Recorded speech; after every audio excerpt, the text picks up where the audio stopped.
વડોદરામાં વધુ એક બોગસ જન્મનો દાખલો પકડાયો। માજલપુર અલવાનાકા ખાતે આવેલ ઝેરોક્સની એક દુકાનમાંથી 500 રૂપિયા આપી બોગસ દાખલો કઢાવ્યો હોવાનું સામે આવ્યું। પાસવાન ખુશ્બુ મુન્ના નામથી કોર્પોરેશનનો બોગસ જન્મનો દાખલો બનાવડાવ્યો।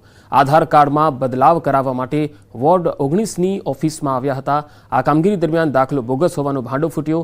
પાલિકાના અધિકારીએ પોલીસ સ્ટેશનમાં ફરિયાદ નોંધાવી। ઉલ્લેખનીય છે કે 15 દિવસમાં બીજી વખત બોગસ જન્મનો દાખલો પકડાયો છે। હાલ પોલીસે બોગસ જન્મનો દાખલો બનાવનાર પરિવારની અટકાયત કરી પૂછપરછ हाथ धरी है। ये हलवा नाका से बनाया था एक साइबर वाले के पास। क्या नाम है उसका? उसका नाम सर मेरे को पता नहीं। किससे गए थे? वो जैसे गया था, जैसे वो किसी ने बताया था कि वहाँ पे बनाता है, ठीक है, तो यही देख करके वहाँ पे गया था। अब ये तो सर तो वो तो जैसे हमारा बनाया तो कितने जनों का बनाया होगा। आज जैसे ये तो वडोदरा म्युनिसिपल कॉर्पोरेशन लोगों એટલે વડોદરા મ્યુનિસિપલ કોર્પોરેશન દ્વારા રજૂ કરાયેલું એવું એમની રજૂઆત હતી, પણ આ વડોદરા કોર્પોરેશન દ્વારા રજૂ કરાયું નહોતું, કારણ કે એનું ફોર્મેટ ફિક્સ હોય છે જે એમને ખબર હોય છે, એટલે એના લીધે આ આખું થતું થયું। એટલે મેં તાત્કાલિક સતર્કતા દાખવી અને પોલીસને જાણ કરી। દાહોદમાં મનરેગા કૌભાંડમાં સૌથી મોટી કાર્યવાહી મંત્રી બચુ ખાબડના પુત્રની ધરપકડ કરાઈ છે। બળવંત ખાબડની પોલીસે ધરપકડ કરી છે। મનરેગામાં 71 કરોડના કૌભાંડનો પર્દાફાશ થયો હતો। આ મામલે તેમના પુત્રની ધરપકડ કરી લેવાઈ છે। મંત્રી બચુ ખાબડના પુત્રની ધરપકડ કરાઈ છે। બળવંત ખાબડની પોલીસે ધરપકડ કરી લીધી છે। 71 કરોડના કૌભાંડનો પર્દાફાશ થયો હતો। તો મનરેગા કૌભાંડમાં મંત્રી બચુ ખાબડના પુત્રની ધરપકડ મામલે અમિત ચાવડાએ પ્રતિક્રિયા આપી। તેમણે કહ્યું છે કે મનરેગા યોજના ગરીબ લોકોને 100 દિવસ રોજગારી મળે તે માટે લાવવામાં આવી। સરકારે પ્રામાણિક અધિકારીઓની એસઆઈટીની રચના કરવી જોઈએ। સરકારે પ્રામાણિક નિષ્ઠાવાન અધિકારીઓની એસઆઈટી બનાવવી જોઈએ। દાહોદમાં જો તટસ્થ રીતે તપાસ થશે તો હજુ પણ મોટા માથાઓ આમાં પકડાશે અને 100 કરોડ નહીં 200 કરોડ કરતા વધારેનો ભ્રષ્ટાચાર બહાર આવવાનો છે। તો ગુજરાત કોંગ્રેસના પ્રવક્તા મનીષ દોશીએ નિવેદન આપતા કહ્યું છે કે 2 તાલુકામાં જે 70 કરોડનું કૌભાંડ છે તો અન્ય જિલ્લાઓમાં કેટલું કૌભાંડ હશે?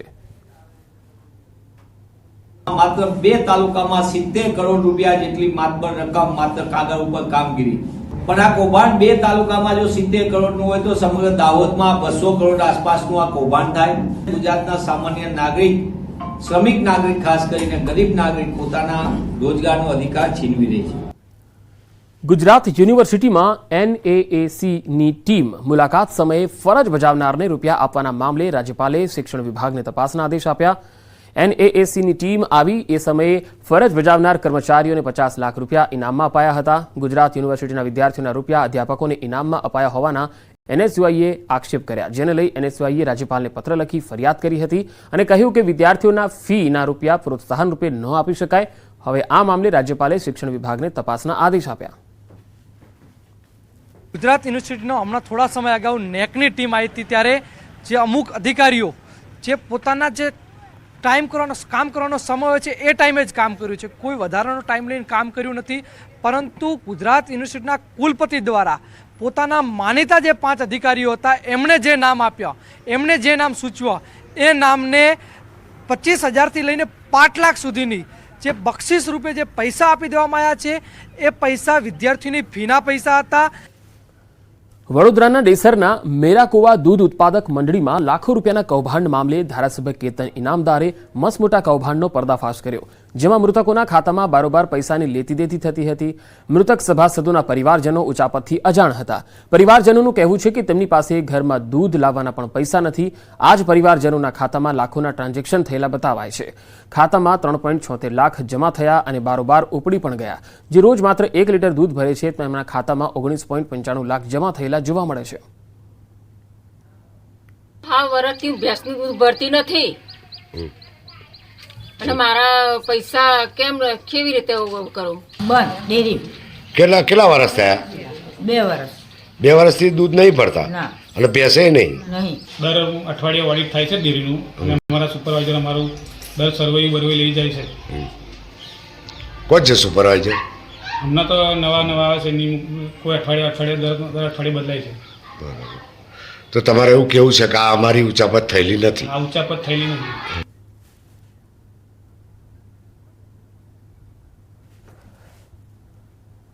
અને હવે વાત કરીશું અમિત શાહની ગુજરાત મુલાકાતની।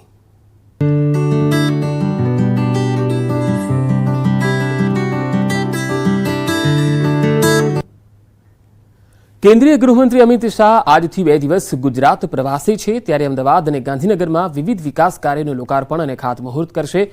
કુલ 700 કરોડથી વધુના વિકાસ પ્રોજેક્ટોનું લોકાર્પણ અને ખાતમુહૂર્ત કરશે. ગાંધીનગર લોકસભા વિસ્તારમાં વિકાસ કાર્યોના લોકાર્પણ બાદ કોલવડા ખાતે જાહેર સભાને સંબોધન કરશે. જ્યારે 18 મેના રોજ અમિત શાહ અમદાવાદમાં વિવિધ ઇન્ફ્રાસ્ટ્રક્ચર પ્રોજેક્ટનું પણ ખાતમુહૂર્ત કરશે. સાથે જ પલ્લવ 4 રસ્તા ઓવરબ્રિજને જનતા માટે ખુલ્લો મૂકશે, જેને લઈ દરરોજ 1.5 લાખ વાહન ચાલકોને ટ્રાફિક સમસ્યાથી રાહત થશે. નારણપુરા ખાતે જાહેર સભાનું પણ સંબોધન છે.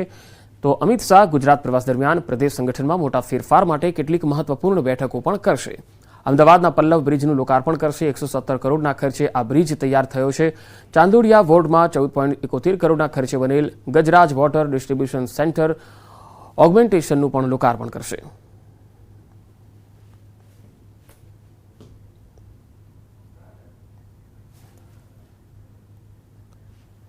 કચ્છમાં ભૂવાના ધતિંગનો પર્દાફાશ થયો. વિજ્ઞાન જાથાએ આ ધતિંગનો પર્દાફાશ કર્યો છે. મહિલાની ભૂવાએ કરી હતી છેડતી. ભૂવાની કરતૂત સીસીટીવીમાં પણ કેદ થઈ હતી. પોલીસે આ ભૂવાની અટકાયત કરી લીધી છે. કચ્છનો આ ભૂવો છે અને તેની ધતિંગનો પર્દાફાશ થયો છે. વિજ્ઞાન જાથાએ તેની આ ધતિંગનો પર્દાફાશ કર્યો છે. મહિલાની ભૂવાએ છેડતી કરી હતી. આ ભૂવાની કરતૂત સીસીટીવીમાં પણ કેદ થઈ હતી. પોલીસે આ ભૂવાની અટકાયત કરી છે. તો કચ્છમાં વધુ એક ભૂવો પકડાયો છે, જે ખોટી રીતે લોકોને ગેરદોરવણી આપતો હતો, ખોટી રીતે છેતરતો હતો અને પોતાના કામ કરી આપશે એવું પણ તેઓ કહેતો હતો અને ઉલ્લુ બનાવતો હતો. આ ભૂવાના ધતિંગનો પર્દાફાશ વિજ્ઞાન જાથાની ટીમે કર્યો છે. મહિલાની ભૂવાએ છેડતી પણ કરી હતી. ભૂવાની કરતૂત સીસીટીવીમાં પણ કેદ થઈ છે અને પોલીસે આ ભૂવાની અટકાયત કરી છે.